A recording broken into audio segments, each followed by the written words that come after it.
Здрасте. Представляем котел варочный на 300 литров. Кран слива ДУ-50, редуктор на переворот. Крышка разбирается на две половинки. Стоит, мешалка разбирается на второпластовые скрипки по по стенкам. Разбирается на клампе, для того, чтобы можно было вытащить, помыть мешалку. Редуктор на переворот. Сзади стоят у нас 4 Т по 5 киловатт. Терморегулятор, защита по перегреву, краникура, нижняя, средняя расширенная воронка.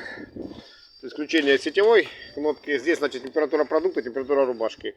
Включаем один блок, 5 киловатт, 10, 20. Это включение мешалки.